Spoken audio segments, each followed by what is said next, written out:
PM কিষাণৰ হিতাধিকাৰীৰ বাবে আন এক জৰুৰী খবৰ। কেতিয়া 22 নং কিস্তিৰ ধন সোমাব কৃষকৰ একাউণ্টত? মোবাইলতে কেনেকৈ চেক কৰিব হিতাধিকাৰীৰ তালিকাত নাম আছে নে নাই? এবাৰ 22 নং কিস্তিৰ বাবে আপুনি সাজুনে? চেক কৰক আপোনাৰ মোবাইল ফোন, কিয়নো PM কিষাণৰ 2000 টকা লাভ কৰাৰ সময় এতিয়া। দেশৰ 9 কোটি কৃষকলৈ যেন এক ডাঙৰ খবৰ। কেতিয়া লাভ কৰিব PM কিষাণৰ 22 নং কিস্তিৰ ধন? 22 নং কিস্তিৰ ধন লাভ কৰিবলৈ আপুনি সাজু হ'লনে? কেতিয়া লাভ কৰিব PM কিষাণৰ 22 নং কিস্তিৰ ধন? মোবাইলতেই আপুনি কেনেকৈ চেক কৰিব তালিকাত আপোনাৰ নাম আছেনে নাই?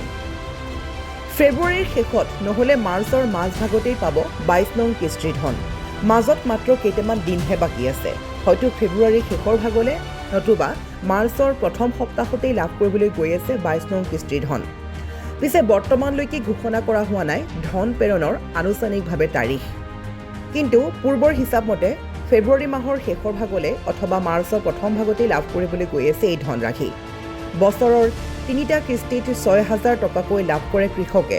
আৰু এবাৰ eKYC আপডেট নহ'লে পিছে হিতাধিকাৰীয়ে নাপাব কিস্তিৰ ধনৰাশি। সেইবাবে eKYC আপডেট কৰাটো আপোনাৰ বাবে অত্যন্ত জৰুৰী হৈ পৰিছে।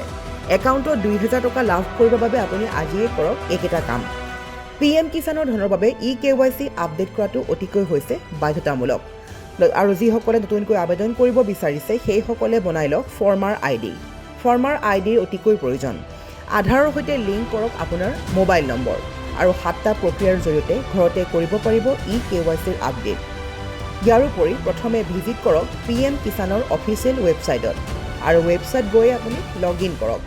তাতে আপুনি eKYC অপশ্যনটোত ক্লিক কৰক আৰু আধাৰ নম্বৰৰ সৈতে কেপচা কোড দি চাৰ্চ কৰক। তাৰ পাছতেই সন্নিৱিষ্ট কৰক আপোনাৰ মোবাইল নম্বৰ আৰু গেট OTPত ক্লিক কৰি OTP সন্নিৱিষ্ট কৰক। আৰু এইদৰে আপুনি কৰিব পাৰিব eKYCৰ আপডেট। তাৰ পাছতেই লাভ কৰিব PM কিষাণৰ 22 নং কিস্তিৰ ধনৰাশি। PM কিষাণৰ হিতাধিকাৰীৰ বাবে আন এক জৰুৰী খবৰ। কেতিয়া 22 নং কিস্তিৰ ধন সোমাব কৃষকৰ একাউণ্টত? মোবাইলতে কেনেকৈ চেক কৰিব হিতাধিকাৰীৰ তালিকাত নাম আছে নে নাই? এবাৰ 22 নং কিস্তিৰ বাবে আপুনি সাজুনে?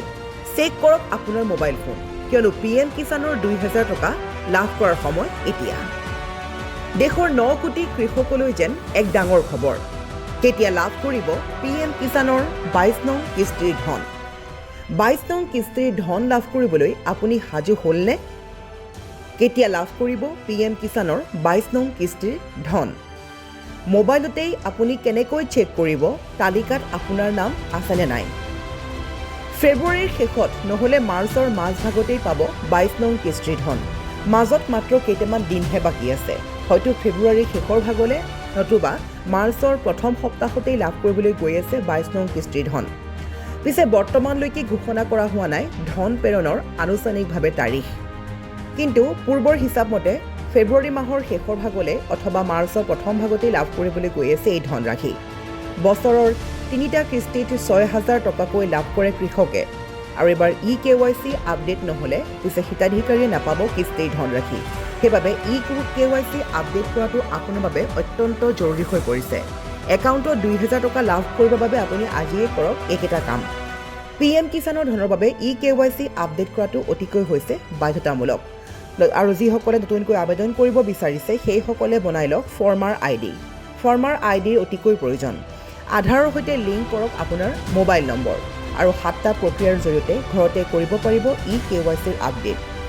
ইয়াৰ উপৰি প্ৰথমে ভিজিট কৰক PM কিষাণৰ অফিচিয়েল ৱেবছাইটত আৰু ৱেবছাইট গৈ আপুনি লগ ইন কৰক। তাতে আপুনি eKYC অপশ্যনটোত ক্লিক কৰক আৰু আধাৰ নম্বৰৰ সৈতে কেপচা কোড দি চাৰ্চ কৰক। তাৰ পাছতেই সন্নিৱিষ্ট কৰক আপোনাৰ মোবাইল নম্বৰ আৰু গেট OTPত ক্লিক কৰি OTP সন্নিৱিষ্ট কৰক। আৰু এইদৰে আপুনি কৰিব পাৰিব eKYCৰ আপডেট। তাৰ পাছতেই লাভ কৰিব PM কিষাণৰ 22 নং কিস্তিৰ ধনৰাশি।